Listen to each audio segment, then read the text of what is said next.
pere, pere. Pere, pere, pere, pere, pere.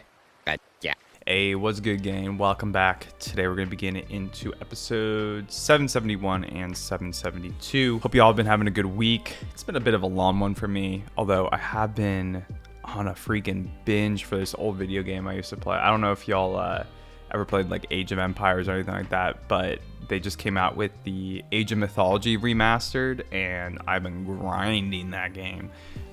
Shit consumes me. Let me know if any of y'all are gamers. My main games I play are, well, Age of Mythology right now, but I've always been a big Rocket League player. Obsessed with that game too. But yeah, it's been fun, but been grinding. Let's go ahead and recap character ratings from last time. We gave MVP to the Kozuki clan as a whole. Kind of front round the information we got about them being the ones who came up with how to make the poneglyphs, that stone that can't really be destroyed, and them kind of watching over this red poneglyph with the minks. They're just really important in this world right now. It's very interesting seeing, I guess getting the context of their nation, especially around the poneglyphs, which is such a mystery in the One Piece world. For the best moment, we gave that to Robin. Really just around the backstory of her once again. It's been a long time since we've seen her backstory at this point, but Master Cat Viper expressing concern for her and everyone that's going to be after her because she has the ability to actually decipher the poneglyphs. It's a very rare trait at this point, but we get the power of how much she trusts her friends now. Seeing her development as a character, her faith in her friends, she feels safe with them now. It was a really beautiful moment. And then for the funniest moment, of course, gave that to Raizo using all of his Naruto moves. Dude, his character is so funny. I already love him. It's hilarious. But yeah, I'm curious how the Straw Hats are going to react to that news at the end of the last episode about Odin. I have a feeling that the Minks and the Kozuki clan as a whole are really going to probably align with the Straw Hats. It makes sense that they will, since they both are, Kaido seems to be the antagonist for both of them. So I have a feeling that Luffy's going to be gung-ho for them. But yeah, it's going to be interesting to see. I think with that being said, let's just go ahead and get into these episodes.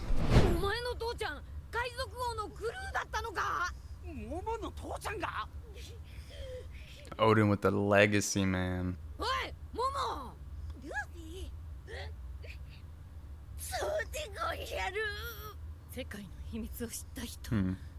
Yeah, so he probably knew Rayleigh. The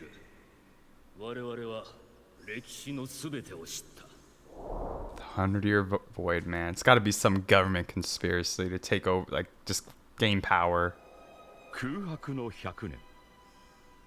世界の歴史にぽっかりと空いた失われた100年か。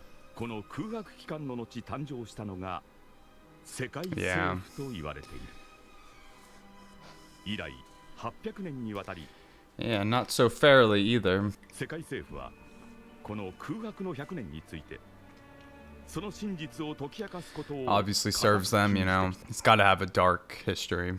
And them trying to stop Ahara from reading the poneglyphs and finding out the history. かつてロビンの故郷である考古学の聖地オハラにてクローバー博士はポーネグリフを研究し空白の100年の秘密を解き明かそうとしていた。だがクローバー博士はオハラの人々もろともこの世から抹殺された。 Bustico. I love the golden snail. The snails are so funny in this show. なぜ世界政府は That's the question. That's the question that we all have, man. その秘密を知るであろう者たちも今は口を閉ざ Yeah, that's kind of interesting. Like Rayleigh and them know, but is it like why don't they spread it around, or why didn't Gold T. Rogers spread it around? その世界の秘密ってのを部下から聞き出すためにカイドウとつながってたドフラミンゴもシーザーもお前らを捕まえようとしてたんだな。さようでござる。それでお前ら知ってるのか？世界の秘密ってやつを。それは Yeah, I'm assuming that didn't get passed down either. おでん様は秘密を我らに Ooh, 背負わ burden. せようとはせなんだ。拙者たちは And that's important to know. 我ら廃山の兵なれどこの生き恥を甘んじて受け入れ今日まで生き延びたるはただ一点この胸に刻みしおでん様のお言葉ゆえ Inspired all of them still, even in his death. なんだよ言葉っおでん様が残されたお言葉はたった一言。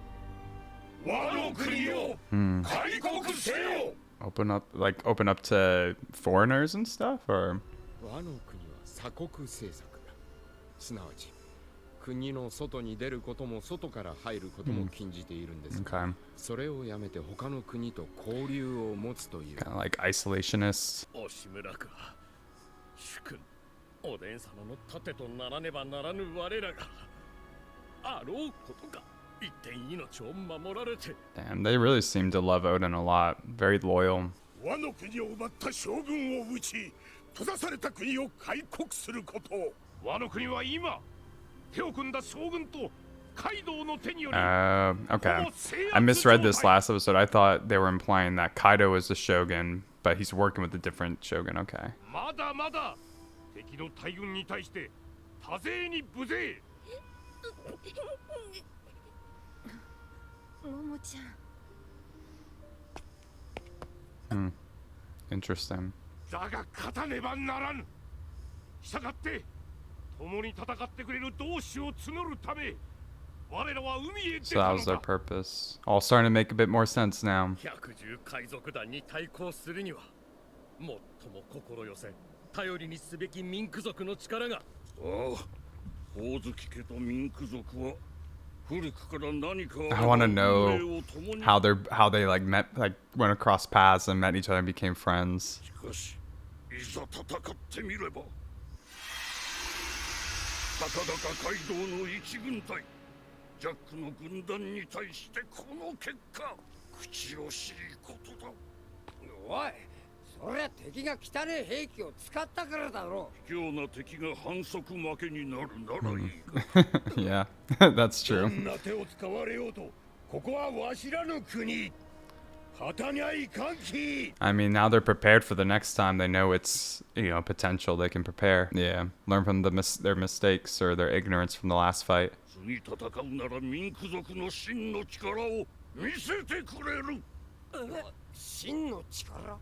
おう、このまま引き下がるわしらじゃないきに。だったらもっとちゃんと怪我のこと考えろよな。Dr. Chopper 発揮できなかっ coming to reprimand his patience. た感知は禁止だからな。それは He's like Zoro. 風呂もダメだぞ。 But he loves baths. Which is kind of funny because I feel like most cats hate freaking water. My cats freak out from water.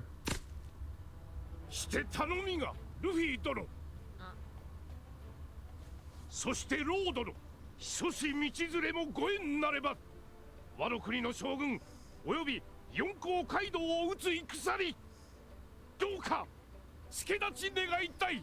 It's gonna be quite the conquest, man. よろしゅう願い立てまつる。断る。 Oh man, classic Luffy. Never know what to expect with him, bro. なんと今なんつった？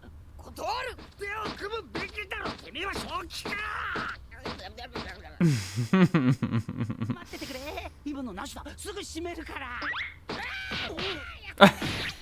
ルフィ、直せ。ここで乗らなきゃ男じゃねえ。ルフィの言うこと一理あるわ。何？私交渉してくる。 Oh my fucking god. Yeah, that's definitely what Luffy's thinking. お前は飾りかよ。ママ。やめろよ、子供相手に。お前が言えよ。偉いんだろうが。He's challenging him. 大将なんだろ。泣いてるだけか。 Yeah, I mean, he is a kid, but I see what Luffy's doing. He's got to be strong if he's gonna end up leading them to retake Wano. そうよ。ほんでももちゃん、ごめんね。うちのバカがひどいこと言って。 He ain't gonna be baby no more. This is good for him. This is good for his character. He looks kind of pathetic. That all the fucking drool coming out of him. 見渡せやせぬ。それが世界だ。桃之助。父上、拙者は。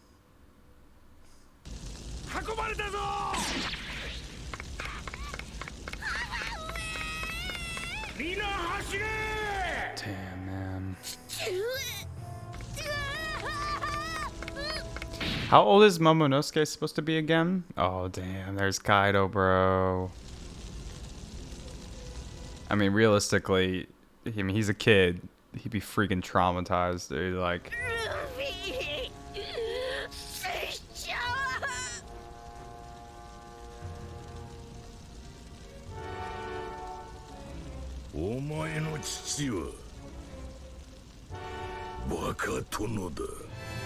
Damn, it's freaking intense.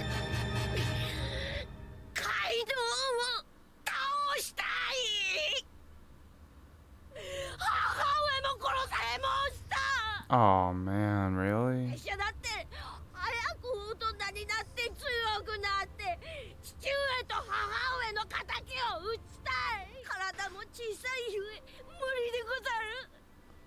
だから一緒に戦ってほしいでござる。この通りお願いする。よくわかった。 Yeah, Luffy just needed to hear from him himself.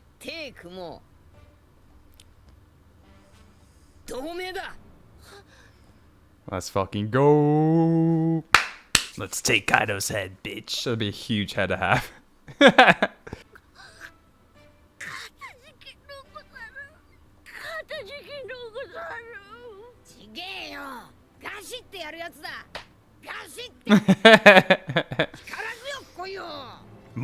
More energy.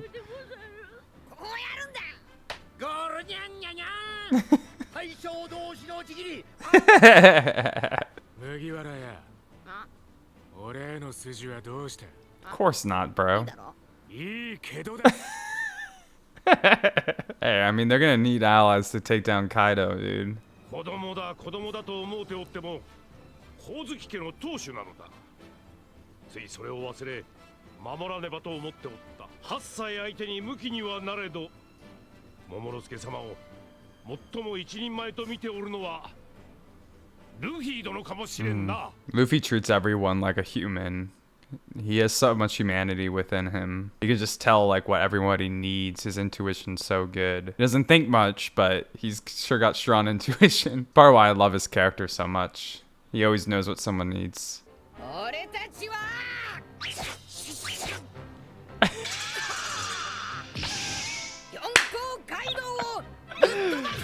Yo, let's go.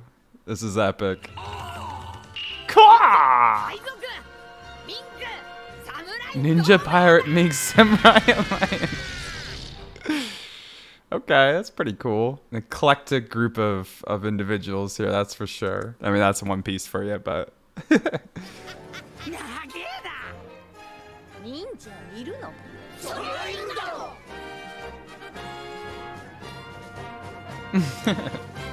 Kanjuro's doing the super as well. Alright, good episode. I'm kind of curious what the Mink's true power is too. They never really said that.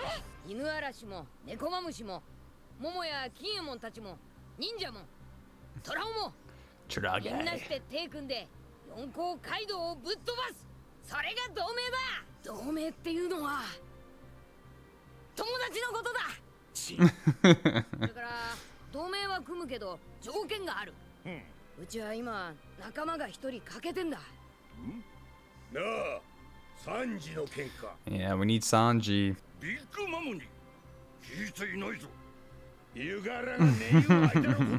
missed quite a bit while you're taking your dog nap.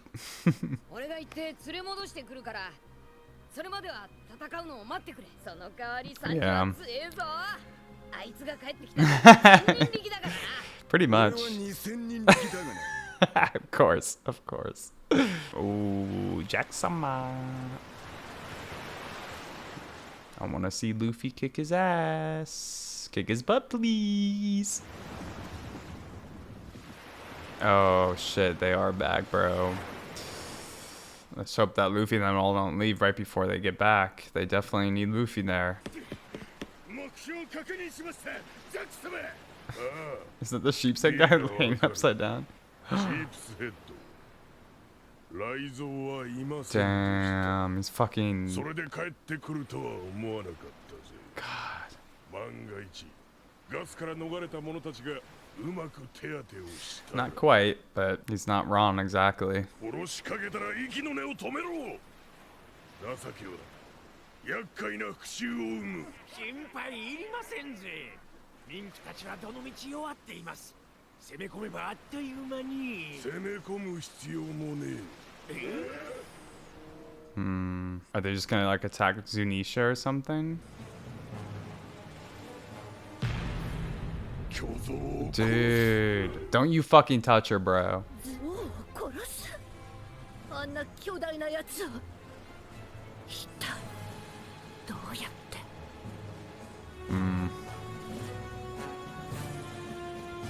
Dude, if they actually hurt Zunisha, the Minks would lose their goddamn minds.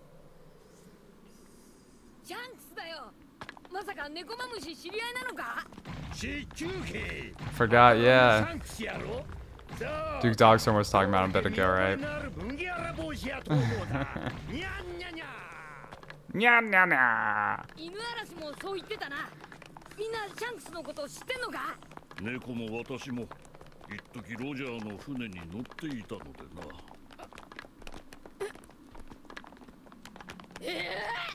お前らも海賊王のクルーなのか。あ、それも言い方一つだが、私たちは常におでん様の従者として船に乗った。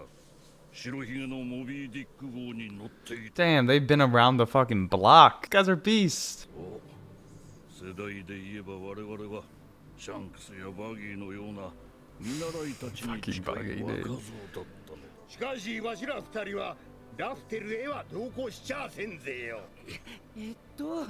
まず白ひげの船におでんと犬と猫が乗ってそれでおでん Like they don't have an icon for Odin since, or a picture for him since we don't know what he looks like yet. 見たこともない人種、地理、気候、空に浮かぶ雲の海、海底に浮く島、陽光。 Fishman Islands. 心が踊った。懐かしき冒険の日々。 Aww. I will not bond with you though, or connect with you. And here they are. ヒエモンたちも白ひげの船に乗ってたのか。いや、拙者たちはずっと和の国に。むしろおでん様が海賊の船に乗り込まぬよう必死に止めておったたち。鎖国国家の和の国においては海外に出ること自体が。 So is that why they punished Odin? おでん様は閉ざされた A heretic. ずっと疑問を持ち続けた異端児だったのでござる。 No wonder he ruffled some feathers. とにかくじゃあみんなシャンクス知ってんだな。レイリーも。おお、もちろん。うん。そっか。 I love how it all connects together. ちょっといいか。ロジャーの船に乗ったんなら、そりゃ俺の船作りの師匠。Oh yeah, dude. What a callback. なんと、船大工、トムの弟子か。わしはロジャーという男に力を貸したことをどーんと誇りに思ってる。ああ、俺はトムさんの弟子だ。 Bro, we get so spoiled. I need more supers. 4つのロードポーネグリフがラフテルへの道を示すって言ってたわよね。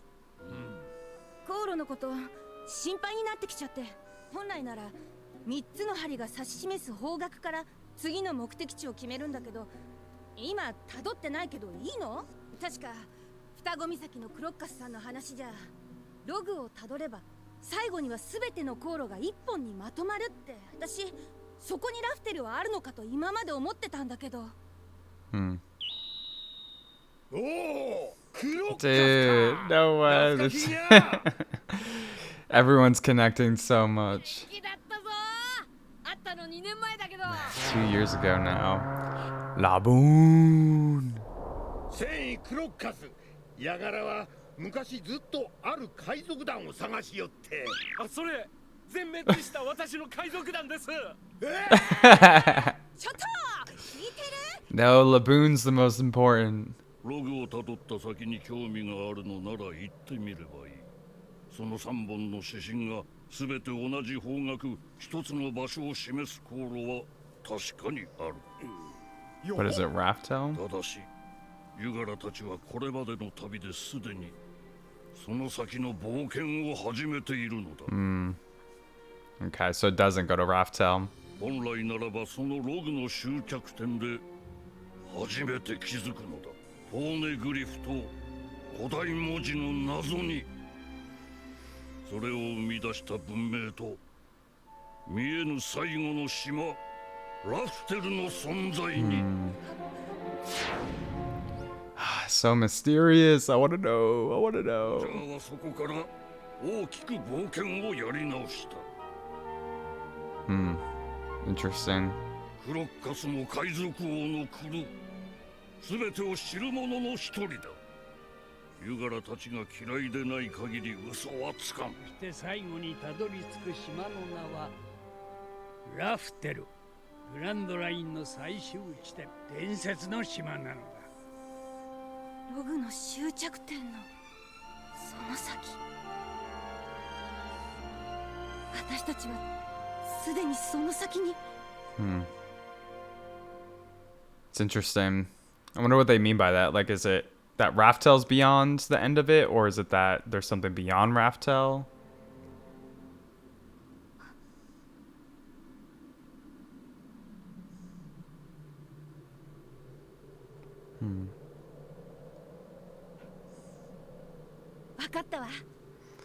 Tell me, I don't understand, please. ことはなかったんだ。私たちは航路から外れたわけじゃなかった。偶然先の答えを手に入れて混乱していただけ。クロッカスさんの言う通り、ログは確かにラフテルを指していた。終着点のさらに先にあるラフテルに続く道を。So it is beyond the end of the route. I like how they're not just telling them everything. It's kind of similar to back when they met Rayleigh and Rayleigh told them they knew all the information about like the 100-year void, and they're like, no, we want to find it ourselves. I like that sense of mystery and adventure. 大丈夫。道は間違えてはいない。このまま進め。Oh. おいおい、なんだかずらねえよ。すげえだろ、うちの。I'm Luffy. しっかりしてるなんて自覚あるけど。ようは次期海賊王の航海士。すげえぞ。バンバン見たいわ。ユガラたち楽しそうやにゃ、さっきから。 I sure have, man. さて、これからカイドウと戦うまでにやることは多々。 Yeah, how are they gonna prep for this? 先刻話したように、ワノ国においても現在共に戦う侍たちを募っておるところ。その間にわしらも会いたい男がおるぜよ。 Yeah, gonna need more allies, that's for sure. 元白ひげ海賊団。Oh, Marco, was it? Yes. Dude, he was a beast. 不死鳥マルコ。 He was really strong, dude. Hell yeah, that's exciting. All right, y'all. There you have it. We definitely have our next plot line consolidated. The alliance has formed between Ninja-Pirate-Mink-Samurai Alliance. I like that whole long name of their alliance. An eclectic sort of individuals in One Piece style for sure. But yeah, it was cool seeing the alliance officially form. We know that they're all going to be having a hand in this plot line to take down Kaido, and of course, Straw Hat Pirate style, they're going into not just for selfish reasons, but at the end of the day to help the people around them as well. It's something that the Straw Hats do really well, and the One Piece theme does really well. Is that they all have hopes and dreams.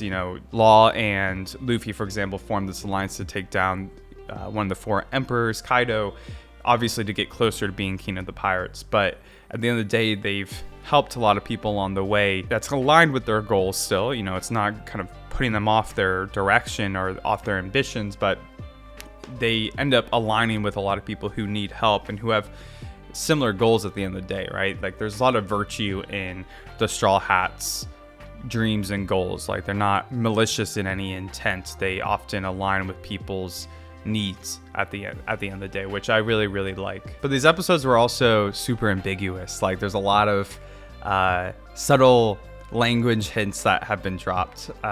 For example, we get some exposition about the 100-year void in history once again, and a little bit of a recap from the narrator.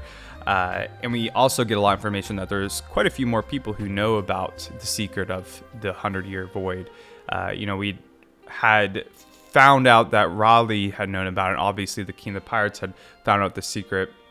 But now we know a lot of other people have as well, such as Odin, who traveled with the King of the Pirates. He knew that 100-year void. And then, oh man, I forgot his name. They definitely mentioned his name. But the guy who's taking care of Laboon, who used to also be on Goldie Roger's ship, he knew the secret of the world.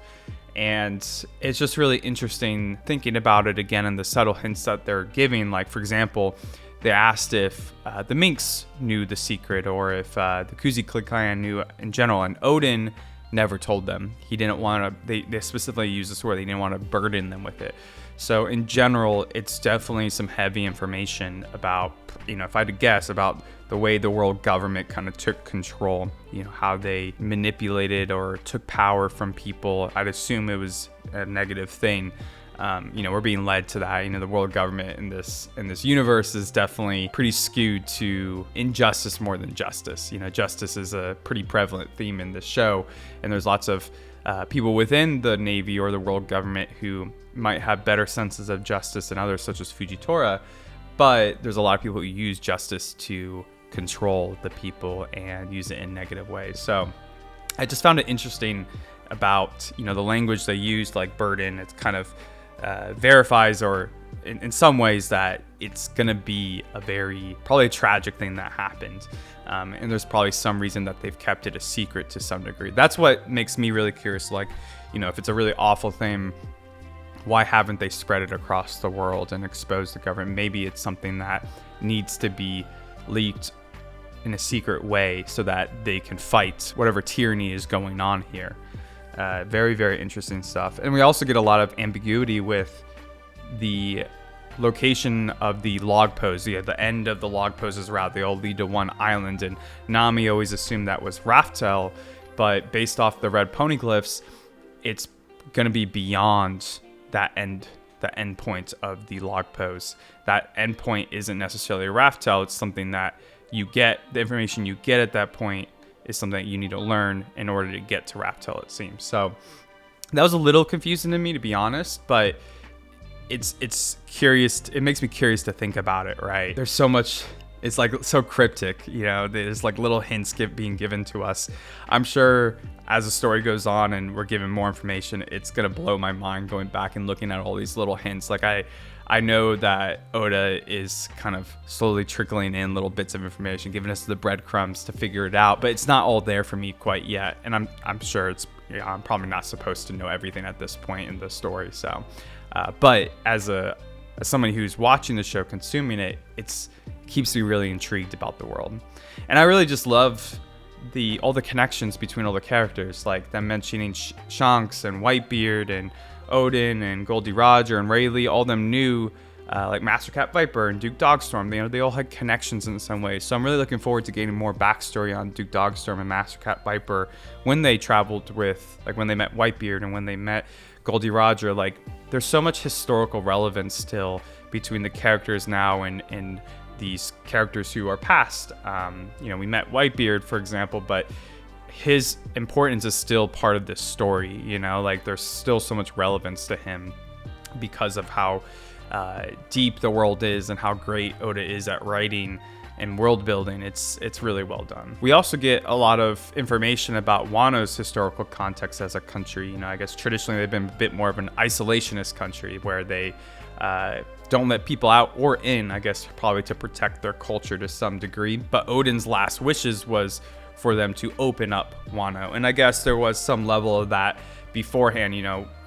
Odin let Whitebeard and his crew come into the country and kind of actually integrated with them to a degree. So it seems like Odin is a bit more of the progressive type in the Wano country, or the Kozuki clan is a bit more progressive than maybe some more of traditionalists who are like maybe the shogun who's ruling right now, although I don't know if he's that traditionalist, if Kaido's been teaming up with him, but I don't know if Kaido's actually from Wano. That was something I confused in the last episode. But yeah, it's interesting getting this kind of like historical context about Wano and the goal of them now, and even hearing like Kinemon talk about how there are samurai in Wano who kind of already leading a resistance against the current shogun and Kaido, but they're very outnumbered, so there's much more that needs to be done. So I'd imagine as we get into the Wano arc coming up, that there's going to be a lot of finding the samurais who are on their side and trying to form a strong allegiance between everybody to have enough power to take on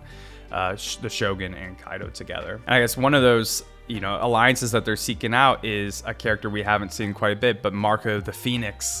He was so badass in the Marineford arc. Like, he was keeping up with the admirals and stuff. I liked his power lies character design, was really cool. So I'm excited that he's going to come back into the picture. Seems like he's probably going to be a supporter of their effort against Kaido, which I think is always exciting, seeing an old character come back. It's something that Oda does really well too, is reusing characters, not getting rid of them long term, or maybe they're gone in the story for a long time, but then they come back in really important ways. Lastly, we also saw that Jack is coming back, of course, but his intention isn't to have another raid, but to like somehow kill Zunisha, which he needs to lay his fucking hands off Zunisha. I would protect Zunisha with my life. I think the Minks will lose their mind if he actually goes after her.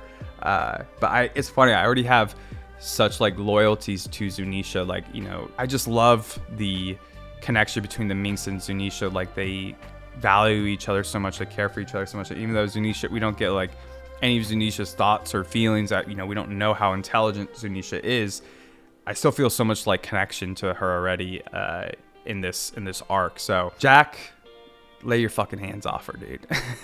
All right, y'all, let's get in the character ratings for this episode.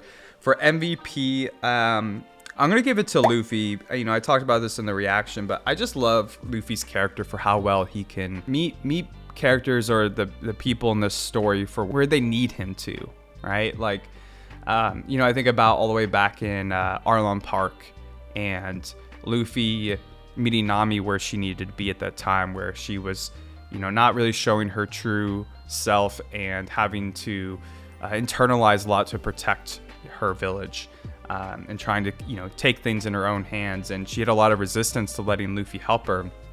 And he didn't really necessarily understand that fully at the time, but he knew that she needed to go down this path for herself, and that he was going to be there when she did need him, when she was at her breaking point, because nobody can do anything on their own.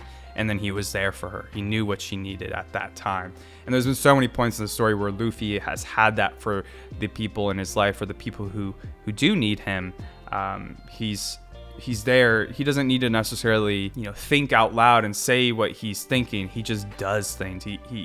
He's there at the right time to support the people. And in this case, he sees that Momonosuke needs to be challenged. Momo is a young kid still in this awful situation, has trauma of his mom and his dad being killed, and he has these great retainers around him who are supporting him. But at the end of the day, he's still a kid, and they're trying to support him like a kid. But if he's gonna avenge his father and his mother, he needs to grow up and be a leader still, and ask for help himself. And I love the way that Luffy challenged him, but yet was gentle with him too, right? Like, he had a good balance of challenging him, but also supporting him in his grief that he was experiencing. Just love that. And I think that's also the best moment for me, is Momo actually asking Luffy for help and bowing his head, but Luffy holding it up with him. Just really love the forming of the alliance there, and the deepening of their relationship. Lastly, for the funniest moment, I'm gonna give that to Nami, when Luffy originally says that he refuses to help because he wants Momo to ask himself, and Nami's like, actually, I get where Luffy's coming from. We need to negotiate. They need to give us money. It's been a little bit since we've had a Nami moment like that. It hits pretty good, man. All right, y'all. I think I'll do it for this reaction review. Let me know what y'all thought about this one in the comments down below. Consider dropping a like. Consider subscribing if you want to follow on for more. But I appreciate y'all being here to watch One Piece with me. I hope you guys have a really good rest of your week. Catch you later. Peace.